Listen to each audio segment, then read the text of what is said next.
So guys, for today's video, pakita ko lang sa inyo yung ating bagong variant kay Mitsubishi, ang ating 2027 X-Force GLX CVT.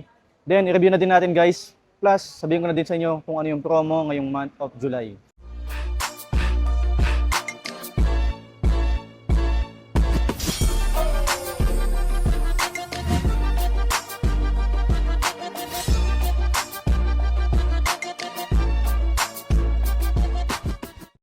Guys, ito nga pala yung ating bagong variant kay X-Force GLX CVT.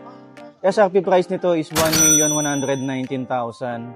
So, for cash discount, meron tayong 20,000 na cash discount para sa ating unit.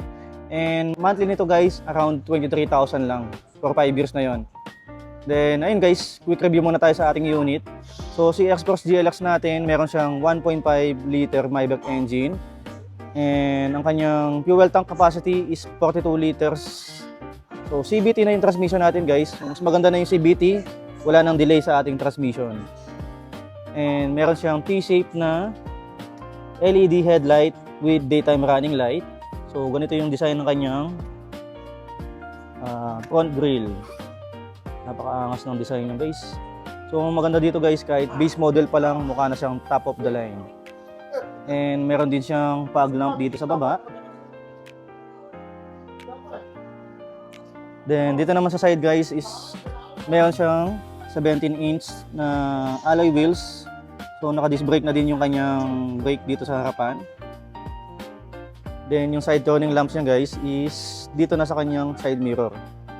So nandito na tayo sa loob ng ating X-Force. Ganito yung kanyang design ng kanyang dashboard guys. So ayun guys, is ano pa din siya.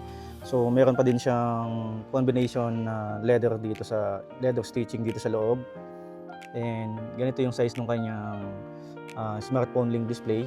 8 inches na yan. And then meron na tayong reverse camera. So equipped na din yan ng Apple CarPlay display and Android Auto yung ating monitor guys. So and then naka-digital type na din yung kanyang air condition.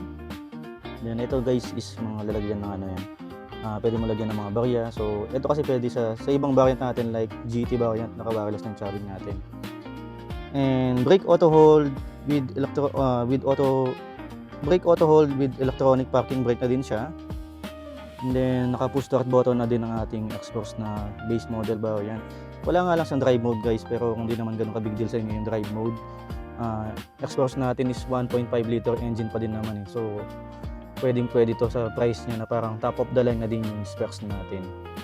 And ang kanyang meter cluster guys is analog and meron siyang digital type dito sa gitna. Then ganito yung kanyang steering wheel. So hindi pa siya naka-leather seat, naka-leather yung steering wheel niya.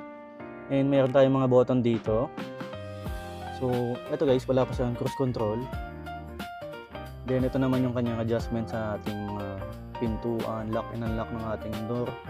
And adjustment ng ating mga bintana. So ito guys, hindi pa siya naka leather seat. Bali naka black fabric pa tayo kay GLX natin. Pero meron siyang armrest guys. So ito yung isa sa mga nagustuhan ko sa kanya. Meron siyang armrest. Then meron siyang lalagyan dito sa loob. Bottle cup holder. So dito naman guys sa ating second row. So ganito yung design ng puwan niya sa ating second row guys. And nagustuhan ko sa kanya is meron na din siyang air vents dito sa ating sa gitna. And meron din siyang charging port dito sa baba na type C and type A. So ayan guys. And yung mga upuan pala dito guys is pwede mo siyang i-fold. Kung medyo malaki yung space nung bagay natin sa likod, so pwede mong i-fold dito. So ganito siya guys. Para mas lumuwang lalo yung space natin sa ating trunk space. So ganyan siya pag naka-fold. And yung sa kabilang upuan naman, pwede mo din siyang i-fold katulad ng upuan dito. So dito naman sa likod ng ating unit guys, ganito yung design ng ating X-Force GLX natin. So naka T-shape pa din yung kanyang tail light. LED na yan ng combination lamp. And meron na din siyang spoiler, pin type antenna, then brake light. Then meron na din siyang reverse sensor dito sa likod, plus may reverse camera na din yan. So guys, kung interested kayo sa ating X-Force, naka-promo tayo ngayon ng 40k down payment, subject for bank approval yan guys. Then ang ating monthly for 5 years is 23,000 na lang ating monthly. Plus ngayon guys, kung mag-avail po tayo ngayong month of July, meron pa din tayong Shell Fuel Gasoline na 20,000 sa ating X-Force. So napakagandang promo guys. Kung interested kayo, ito yung aking contact number, 0951-473-4311. WhatsApp and Viber ready na yan. So again, this is Vince Gosom, ang inyong sales agent sa Mitsubishi Abad Santos, Tondo, Manila. See you sa next video. Bye-bye.